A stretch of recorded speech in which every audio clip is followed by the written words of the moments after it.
and we are racing, and it's an absolutely electric start with the 42 of Will Bedford. Massive lunge on the inside by Matt Buff on Alistair Camp.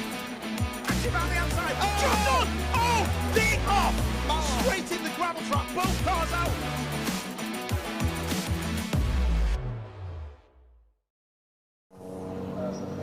Welcome back to the holding area here at Croft in North Yorkshire, as we are moments away from getting under green flag racing conditions here with myself, Alex Goldschmidt, and Henry Baudet down in the holding area.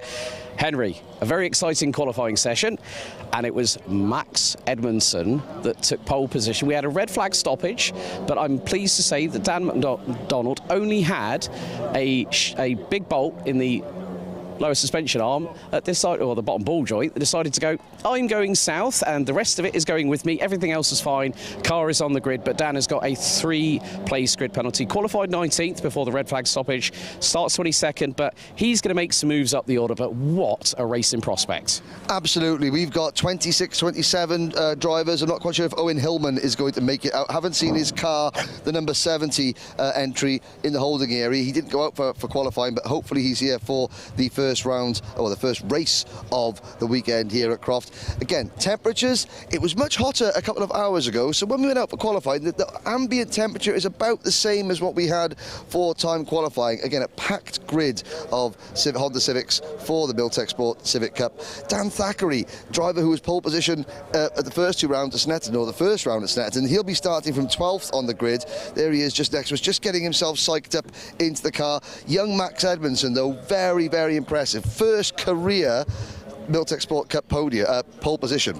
Yeah, well, what we need to do is we're going to have a little wander. I'm going to collar the quickest FN2 driver, if I can, in this session. A good friend of mine, actually, Dave Marshall. Right, Dave, let's have a quick word. Ah, what a gent, he's opening the door for me. So, you might have to hold it, doesn't have a check strap on. Oh my God, talk about that. Bolted a bit of fabric there as well. But Dave, quickest FN2 in quali. Yep. Did you feel there was a bit more in the car to come? No, not really. Not really. Maybe a 10th and last corner, but it was a pretty good qualifying. We benefit from the red flag. Yeah. Bled the tyres off, went back out, and now I was front of the queue for the start of the next session. Yeah, and benefited really well from it. Went a bit quicker and ended up P15, which is a step in the right direction after Snetterton. Yeah. The car is definitely, it's a lot better on the straight than it was. Intake temps were just through the roof. But it's getting there. Better when it's small tracks. Now, we've known each other for quite a long time, for a good couple of years now, when we got interlinked through the world of sim racing. Yeah. How much sim time have you put in ahead of this weekend here at Croft? Probably not enough. No, I mean, our teammate Mark Hughes in the other FN, luckily for us, R Factor 2, which is obviously a sim game that you know well, has got a laser scan version of Croft now, which obviously benefits quite a lot. You learn the bumps, and the gears aren't that dissimilar, and yeah, it's a good bit of practice when you can't always afford to test. Brilliant, Dave. All the very best of luck for race 3. Cheers, mate, Alex. Yeah, so that was a Tagiwa check strap, in other words. I hope he remembers to pick up his GoPro from the side of the car by there. That's he'll be fine, he'll be fine. That could be a bit of a moment going into braking for the first corner. Yeah, well, I think Dave's just starting his engine and just about to put the steering wheel on, because it was off when I spoke to him. But also, with qualifying came a little bit of a championship change. Yes. Now, Jack Harding was 6th quickest. Will Redford lines up on 2nd position alongside Max Edmondson, and thereby takes a 1-point lead coming into this first race of the weekend. Just goes to show how important every single on-track session is in a championship as competitive as the Milltek Sports Cup. Okay, we're early stage, this is only round 3, this is the 2nd weekend of the season, but still, how much of a difference will that extra point make come the end of the season? It could be all the difference between winning a championship and not winning a championship. Again, 2nd, so consistent. Danny Hobson, he was 3rd fast, even though he had his fastest lap time disallowed for exceeding track limits. Looking there, Sam Kirkpatrick, Ryan Bensley, and then former championship leader Jack Harding in 6th. But the key is going to be Alex. Young Max Edmondson, he's got a lot of supporters here. He's got family members, friends, because this is, this is a local track to him. mentally now, can he withstand the pressure? He's got to get it off the line first, get into turn one, get into Clervaux with some clear air in front of you, then settle into a rhythm and repel the attacks, which I am convinced are going to come thick and fast and relentlessly. And more than likely from all angles, of course. Of course.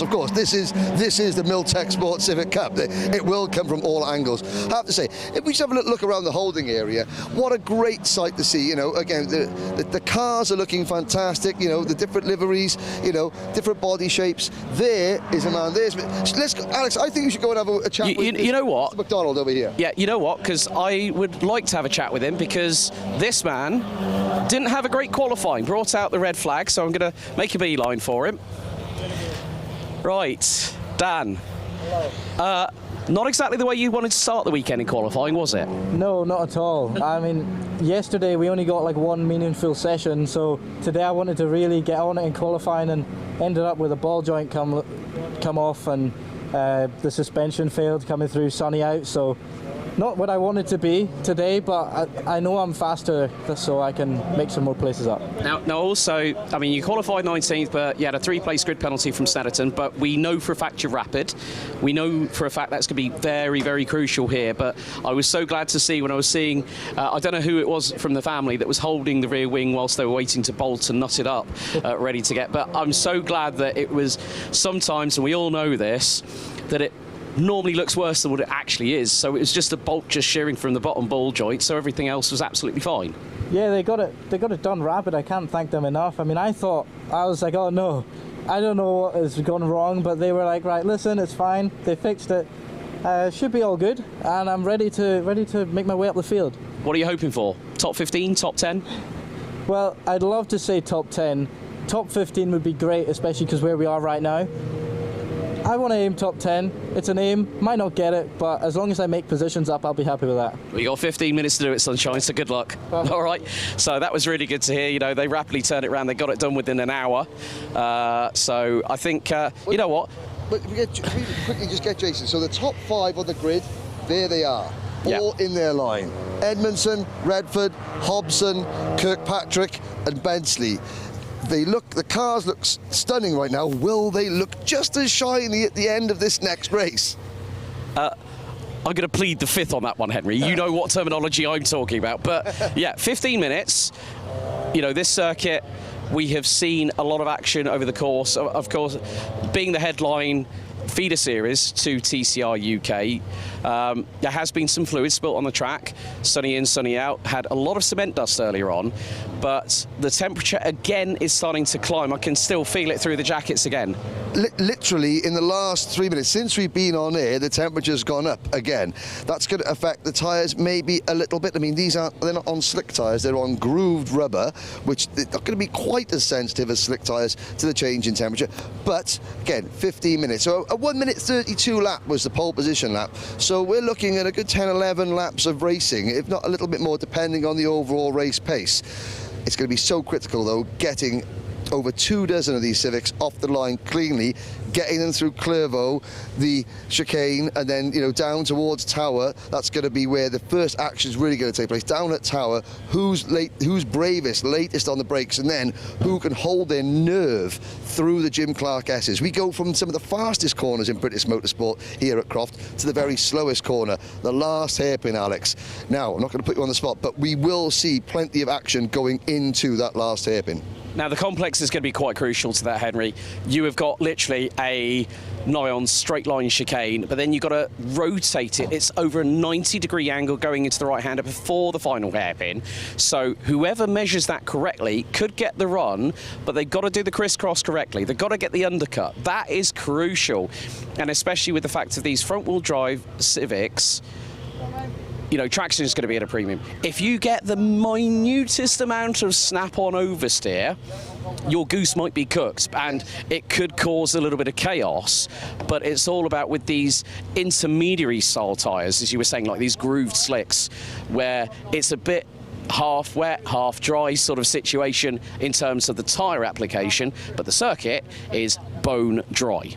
Yes, you say about your goose being cooked, this is the coronation. I think you mean your chicken will be coronated on this weekend, this very special weekend, of course, but that was just the way my mind works. Scott Woodward, I know, is waiting up in the commentary box. I know, Alex, you're going to have one last chat with some of the drivers. I'm going to dash up to join Scott in the commentary box to bring you this next 15 minutes of action. It's going to be spectacular. Thanks very much, Alex. See you in a minute. Brilliant. Thank you very much, Henry Baudet. So let's have a chat, if we can, with Mr. Redford, if I can quickly shove a microphone in. Will, firstly, front row of the grid, second position, 10th in it. How was it from your perspective, even with the red flag? It was tricky because with the red flag in the middle, it sort of messed up my run, and then when I came back out, I got stuck in traffic. So I feel like the time was there for pole, but I couldn't quite hook the lap together. But, you know, starting second, I mean, it's all still to play for. What's your approach going down to Clairvaux for the first time? I mean, you're going to have alongside you the pole sitter, and then you've got another 26 Honda Civics. It's going to be very much a case of just keep it on the straight and narrow, get through Clairvaux, get through the first lap, and then start the push, isn't it? Yeah, I mean, we've all done it before in the past, though, last year, this year, at Snetterton, so, you know, we'll see what happens off the start and we'll go from there. Brilliant. Okay, right, the 1 minute board has come out. A big thank you there to Will Redford for speaking to us. 28 Honda Civics, the EP3s and the FN2s. Round 3 of the 2023 Milltek Sport Civic Cup here at Croft Circuit in North Yorkshire. It's set to be an absolute classic, and we'll head to Scott Woodward and Henry Baudet in the commentary box after these short messages.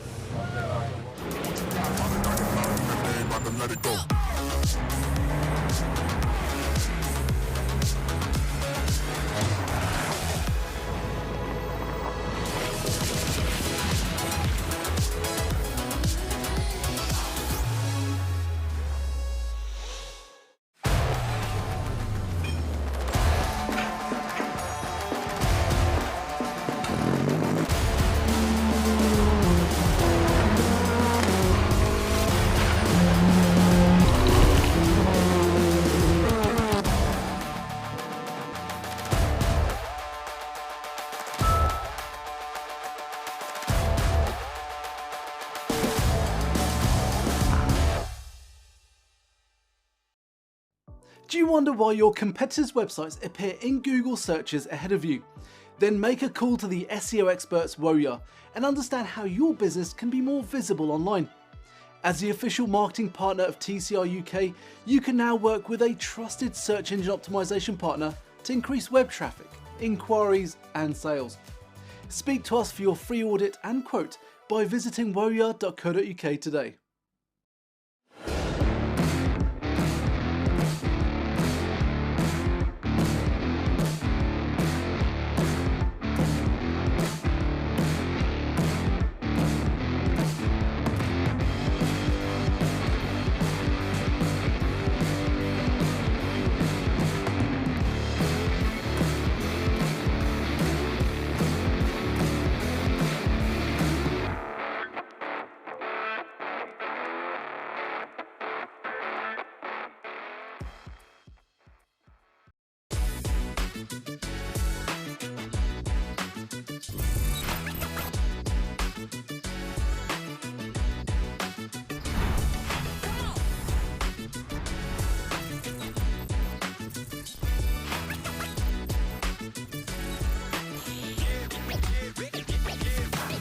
For voice and data solutions at speeds that are simply out of this world, choose Maximum Networks.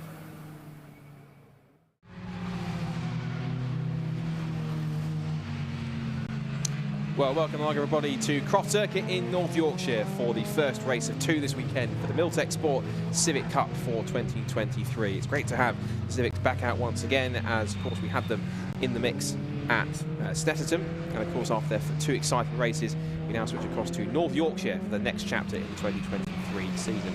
Scott Woodward and Henry Baudet here on commentary to take you through all of the action, and it's certainly going to be quite energetic if Snetterton is anything to go by. Of course, it's been quite an exciting qualifying session. We saw Max Edmondson claim pole position, and he wants to try and convert that into a first win. After he did take the victory on the road last time, because missed out on victory on that side because of a time penalty for gaining an advantage whilst off circuit, so he'll try and make the best of that as well. So Max Edmondson will then start on pole position alongside Will Redford on the front row of the grid from Danny Hobson and Sam Kirkpatrick, who's making a one-off appearance in the Championship this weekend, but incredibly has stuck the car on the second row of the grid in car number 4, which is exceptional. Ryan Bensley and Jack Harding, the Championship leaders, starts back in 6th on the grid, followed by Harvey Caton and Lewis Capezzoli. Then Morgan Bailey and Alistair Campbell the 10th on the front row of the grid in the 5th row, along with Alex Kite and Dan Thackeray, followed by David Buki, who makes a welcome return this weekend alongside Jordan Brennan. It's Dave Marshall in one of the Civic FN2s, followed by Leah Paniotu, but it's Travis Chapman and Tommy Knight, Nick Charlier and James Ramsden, Mark Hughes and Dan McDonald, who had that off the suspension failure in qualifying we learned afterwards. Thanks to Alex Goldschmidt for that information. Anthony Gannon and Jeff Alden, and Simon Welch and Jackson White and Owen Hillman, who didn't set a proper time in the mix. So just in time, we are underway for race number 1 here at Croft, and already into the mix it is Max Edmondson with a strong start from pole as they head down towards turn 1 for the first time. Danny Hobson with the headlights on already. He wants to get a bit racy straight off as they head in towards turn 1 for the first time, and it's Edmondson who leads it then from Redford in 2nd place, and then in 3rd it's going to be, well, looks of it, Danny Hobson as they turn their way through, as they come up through the right-hander at Clarebird, up through the Hawthorns, up towards the Essex for the first time. It looks as though it's going to be pretty competitive for the first few corners. As they come onto the back straight, it is all action as they come down towards Tower Bend. Yeah, thanks, Scott. Again, the atmosphere down in the pit lane before the start of this race was absolutely electric. Drivers really pent up and excited for the start of this race. A little bit of smoke there from the back markers, but generally, by looks of it, a good solid start. Edmondson doing what he needs to do, holding off that initial pressure. Now we've got to try and get himself into a rhythm. Redford and Hobson right behind him. I can't quite see that is in 4th place, but a 4-car breakaway at the start. Critically, everybody looks as they've made it through the Jim Clark S's for the first time cleanly, and now we can get racing, into a rhythm. That's good to see. Edmondson under pressure, though. Yeah, down towards the complex for the first time. You can see Will Redford is trying to put him under threat here. Was the back of Edmondson under brakes as they come into the complex. Off the road has gone 98 off the road, which is Jordan Brennan in trouble in the Liquid Moly sponsored car. So he's had strife. He's pulling off the road, possibly with a mechanical issue. But now into the complex for the first time, and Redford is all over the back of Edmondson. But so is Danny Hobson, who tags the back end of Will Redford's car. He gets sideways on the exit. There's damage to the front bumper of Hobson's car, but Danny getting a bit too racy there. I think the headlights work to a certain extent, but at this point in time, he's pushing a bit too hard. Now across the line, that's Ryan Bensley getting involved. He crossed the line in 3rd place, and in there too also is the championship leader Jack Harding and Sam Kirkpatrick. There was also side-by-side action between Harvey Case and Morgan Bailey. It is all kicking off on that number 2, and there's more contact. That was Jack Harding into the side of Danny Hobson. Danny is really in the war. He's done a lap and a half. He's getting punched around like anything. Yeah, I think going into the exit of the hairpin at the end of lap number 1, Edmondson had sort of left the door open a little bit. Redford was trying to set Edmondson up for a move there. Hobson saw the opportunity, went for it. The door closed very suddenly on him. Good car control there on the exit of the corner from Redford to not spin and cause a major incident, but then that put Hobson off his game as we got another car off there. Hobson in the wars. Yeah, it's Dave Marsh, I think, was going wide in the FN2 Civic. What that's done, so it's incredibly, he's absolutely kicked off in the mid-pack. Look at this Sam Kirkpatrick going wheel to wheel with Harvey Caton, and that's Leah Paniotti. He was back in 16th. He's come across the line in 10th, already onto the back of Harvey Caton and Sam Kirkpatrick as they come through. Almost got to the proper order in a minute here because they were chopping and changing literally corner by corner at this point. They come up through the exit of Sunny and the Sunny out. David Buki's in the mix in there too. Another of the Alex Kite's in there with the 97 car, and everyone else going into the mix. As they turn into the left-hander, it's Buki going around the outside of Dave Marshall. Here are the leaders into the complex. It's still Max Edmondson who leads from Redford in 2nd place. Bentley, then Harden, and Morgan Bailey's up to 5th. And as for 6th position, your guess is as good as mine because they are all over each other, and the order keeps changing every single corner, never mind every lap. Oh, 3 wide coming out of the hairpin. I think that was Panayatu in the middle of that Civic sandwich. Well, the Honda Civic is proving a lie. You can fit 2 cars side by side through the Jim Clark S's. As there to move, that's the number 46. That is Nick Charlier up the inside of one of the new gen Hondas. That was Mr. Marshall. Marshall, the outside holding on, but this is going to slow them both down now. And is the number 129 car of Leonardo Peneatu going to make that move through the chicane? Yes, he does on one of the cars on that new type, that red car of Mr. Marshall, Dave Marshall. Breathless action, Scott, but at the front, Max Edmondson pulling away.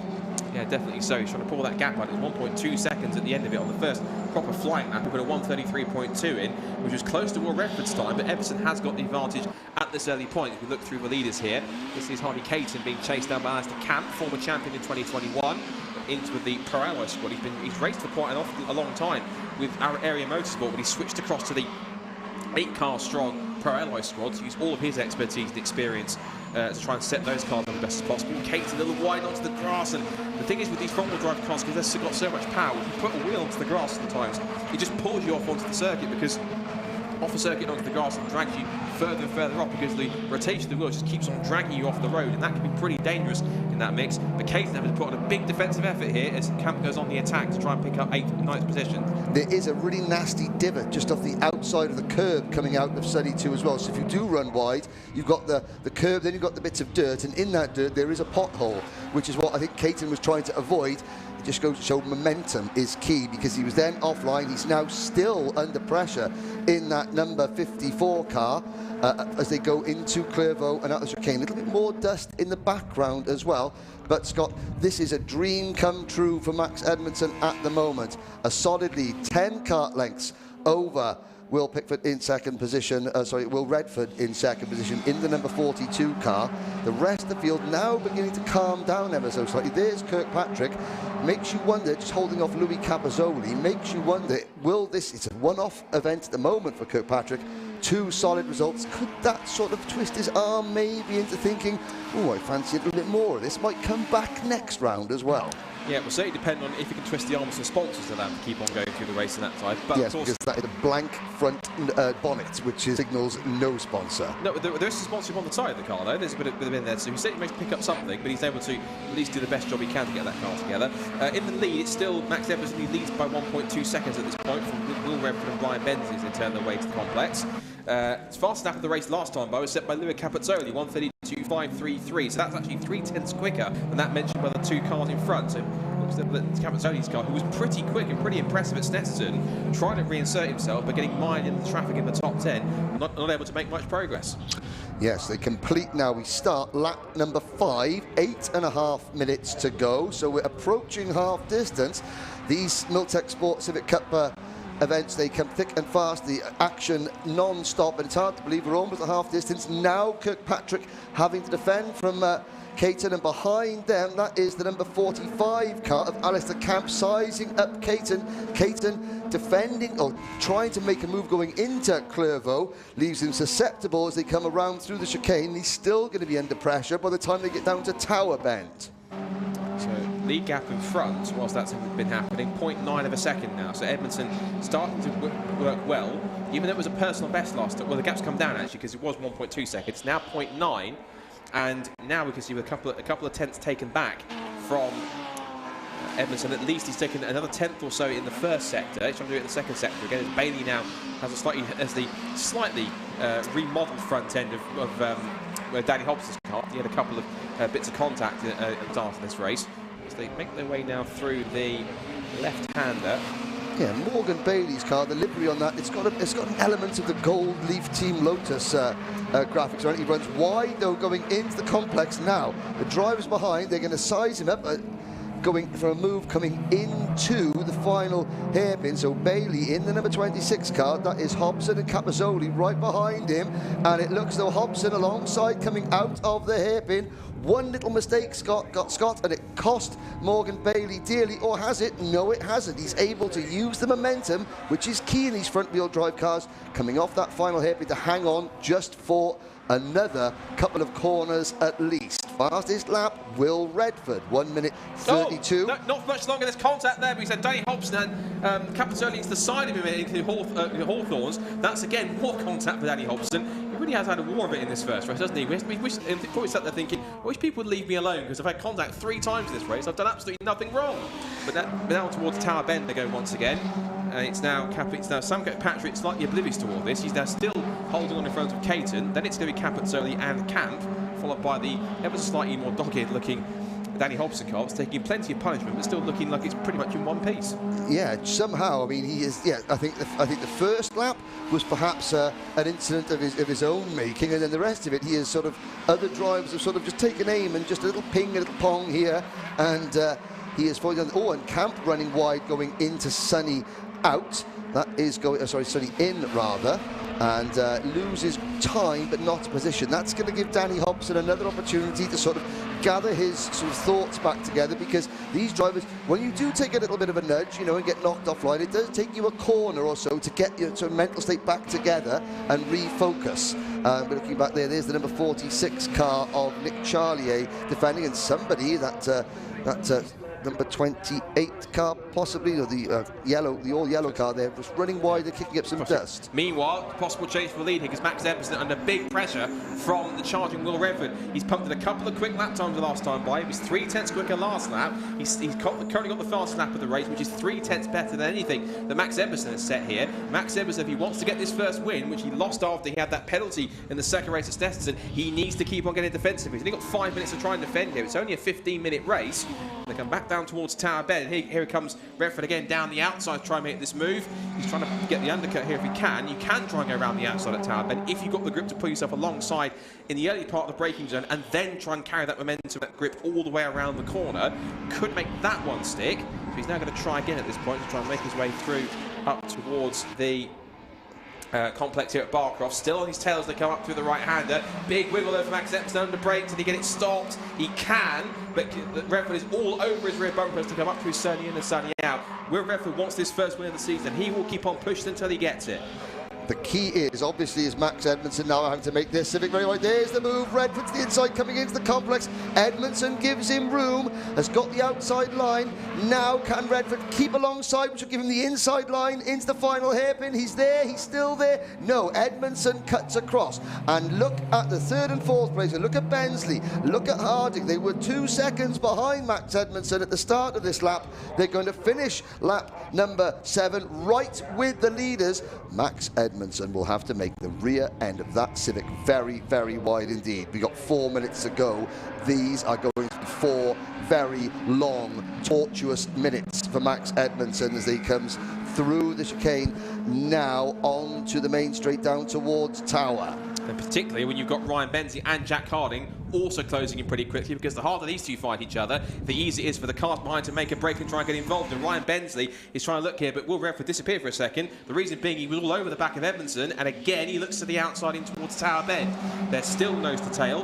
Can you get the undercut this time? Not quite, but again, the more these two do this, it only benefits Bensley and it only benefits Harding, because the two of them going back and forth is going to bring them closer and make it a 4-car fight, and they're running out of time as they come through. Big bounce over the curve for Edmondson. He somehow is putting up a mega defensive effort here up towards the complex, as again looking down the outside goes Redford. And look at Ryan Bensley just arriving on the rear bumper of Redford here. You can see it's almost as to say, and this is no disrespect to Edmondson's pace at all, Edmondson's becoming a little bit of a cork in the bottle here. You can see that Redford's getting a little bit frustrated trying to looking for a way through. But the rate in which Bensley and Carney are closing up in here, they've got as much a chance to win this as both the top two have. Absolutely. So this is now going to be key. So Max Edmondson, he doesn't want to open the door for Redford coming into the hairpin, but he doesn't want to slow himself down too much so that he sacrifices straight line speed going into Clervaux. He squeezes Redford wide, Redford trying to get alongside him, but Edmondson closes the door. Now Max Edmondson starts another lap.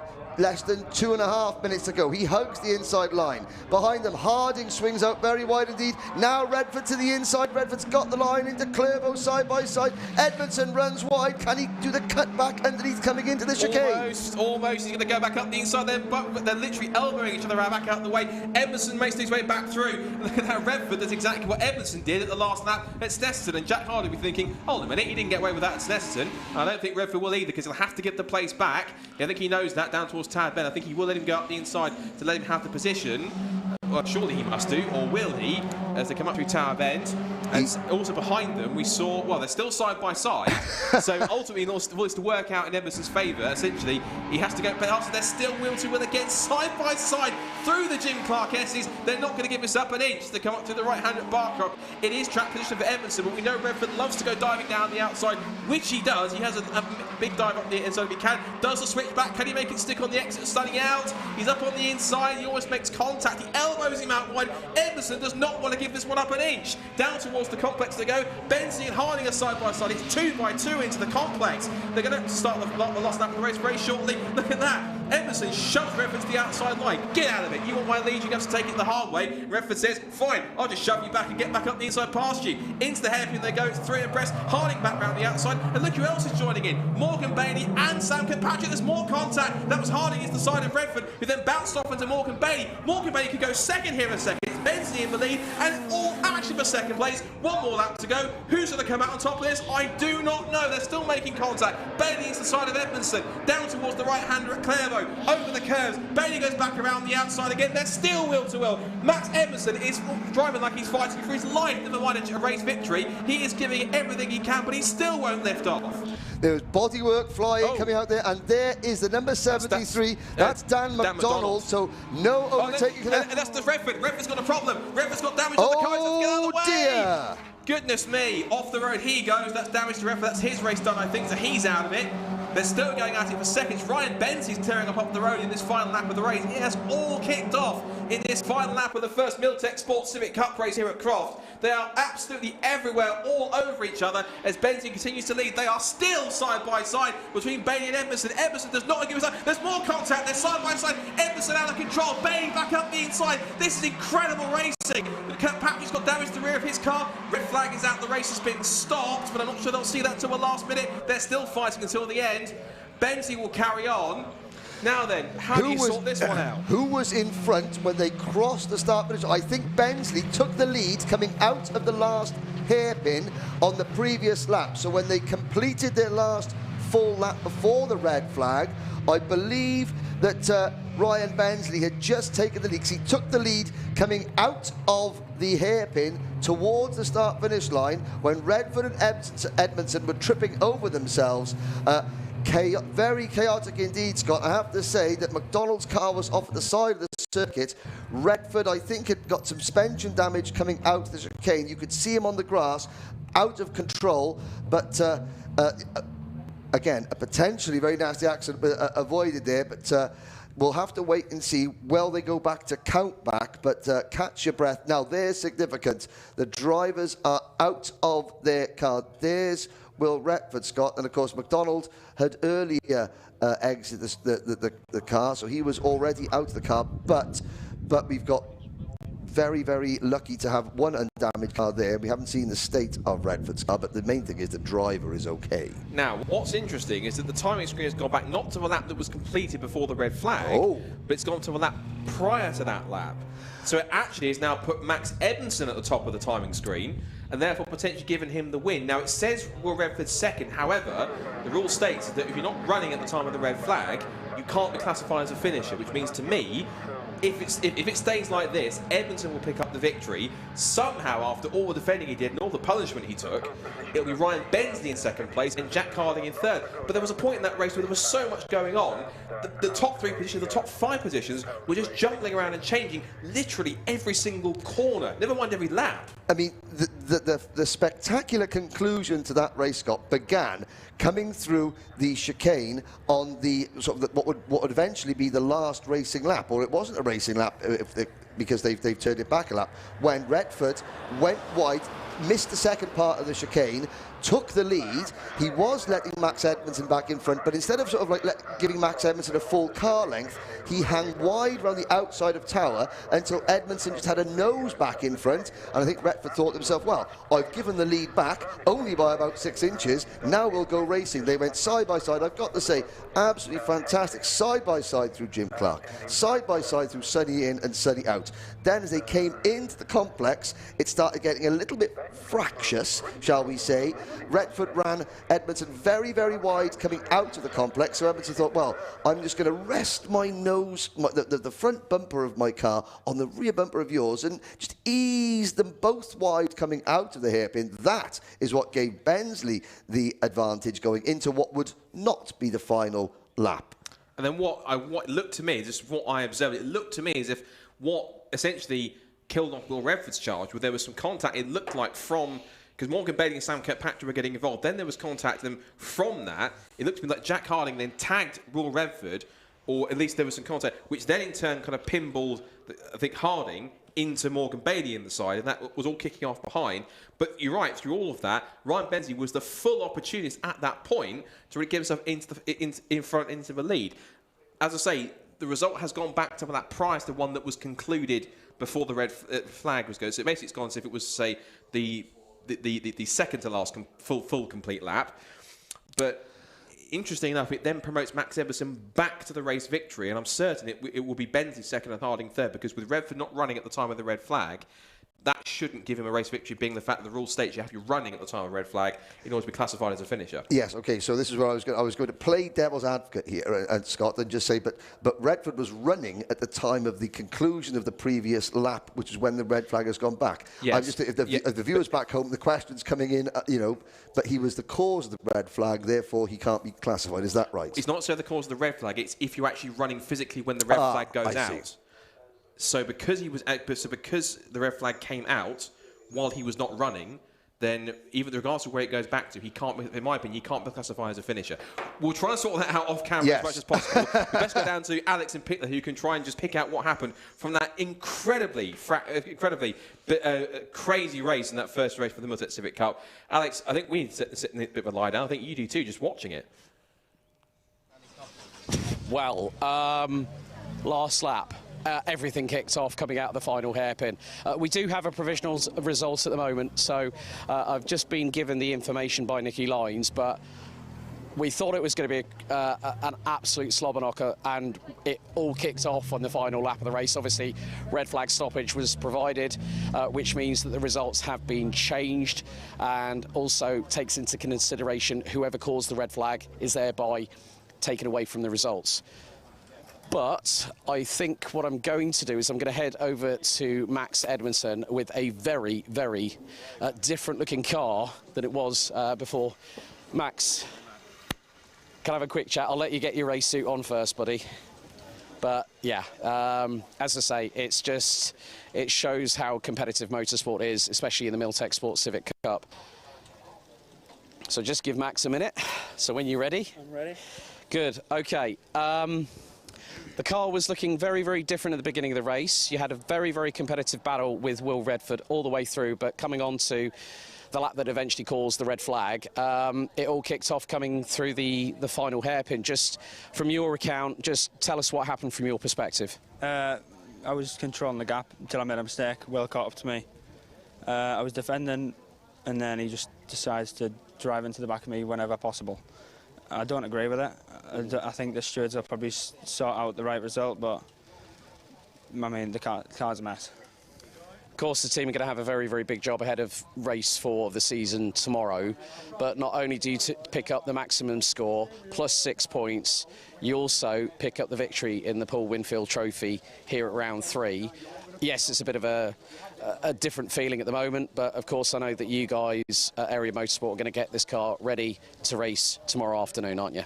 Yeah, should be looking brand new again. Brilliant. Okay, well done, Max. We're now going to speak to our second place driver, if I can collar him amidst the... Right, Mr. Ryan Bensley, would you like to come forward? You were in the ringside seat for all that was going on between Mr. Emerson and Mr. Redford coming into the final hairpin, but to pick up a to pick up a P2, did you think a podium was on the cards? Well, I sat P3 most of the race. To be fair to Jack, he seemed to have a bit more pace as we got about 4 laps in. Struggling a little bit, but I was sort of managing the gap to him. We've got good traction at the corners, but we've definitely got more pace to find. But from where we were, we're miles forward. So, you know, we was technically P1 on the road, you know, so it was perhaps carnage on the last corner, but experience, you know, I'm pushing 40, so it was perhaps experience that told me where to put the car and know to capitalise on them two fighting in front.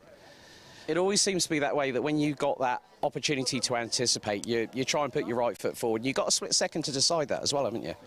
I always try and position the car so that I can especially out of a tight corner like the last corner, so I can position it on the inside and get a good drive out. You know, if the other guys get a better drive, then that is what it is, but I can only control what I'm doing really. But, you know, we're happy with P2 from 5th on the grid. We've had such a lot of bad luck at Snetterton. You know, we've had a new engine. We had a lot of problems last year. We got speed, and then we wrote the car off at Castle Combe. So, you know, now we're fighting. These guys have, you know, had me questioning my pace for a long time, and it's probably about time I start making them question theirs, really. So. Well, the main thing is, Ryan, you end the day on a high, so well done on the P2, and we look forward to seeing how you get on tomorrow for round 4 of the season. You're much better than Paul. Oh, don't start that. Sorry, Paul. This is. Hey, steady now. I don't want to put the man out of a job. Bloody hell. Right, OK, and we are now going to see if we can have a chat with. Right. What a race. I mean, you know, it wasn't, you know, you qualified P6, that gave you a championship point, but it all kicked off with like a couple of laps to go. What were your thoughts when everything happened between Will and Max coming out the hairpin? Yeah, so from my point of view, we've made a change to the car, and it was miles better. We're not there where we want to be yet, but it was a lot better. We knew we had the pace. I pulled away from Bailey behind, caught onto the back of Ryan, but then I could just see what was going on in front, and I knew it was just going to happen. So even like from halfway through the race, I was just pointing to Ryan. I was like, let's just go, let's just catch these guys in front, because I knew it was just all going to kick off. And then, yeah, a bit of inexperienced driving, shall we say, maybe a little bit silly driving up front, and it just allowed, obviously, Ryan managed to get through. I picked the wrong lane, clearly, and just got sandwiched. But you know what, to come home with a third, I'm happy with that, because like I said at one point, even if that wouldn't have happened, I was happy with 4th. It's just all good championship points. You just got to stay consistent in the championship. So, yeah, I mean, 4th, 3rd, it's all good, isn't it? It's consistency that wins the championship, right? Yeah, it is, definitely. So that's what we're aiming to do, and like I said, we've made a step forward in the car from qualifying.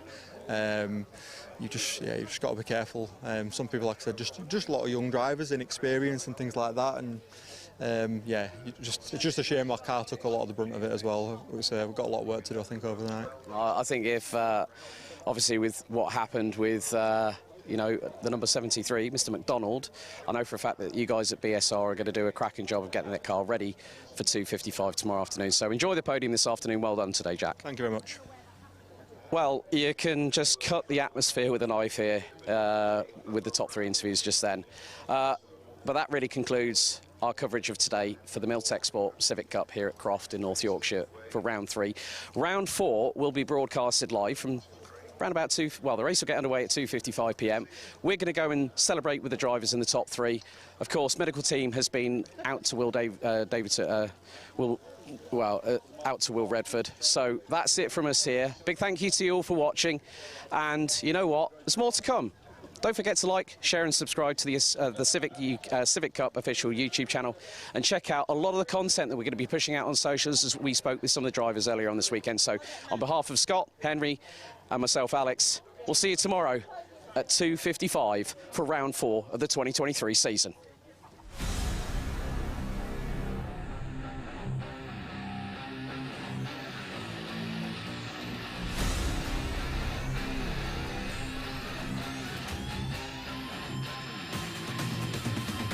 And we are racing, and it's an absolutely electric start from the 42 of Will Redford from a wide entry. That's a racing line. Will Redford drifted the back end quite a bit, but look at that, the massive lunge up the inside by Matt Ruff on Alistair Camp through the first couple of corners. So going to go on a huge massive lock-up. lock-up. That's a 66. It's terrible. Catching on the outside. Dropped on! Oh! Big off! Straight in the gravel trap. Both cars out. Winning earlier on, and look, he's trying to go round to the outside. Now this was probably the move of the day.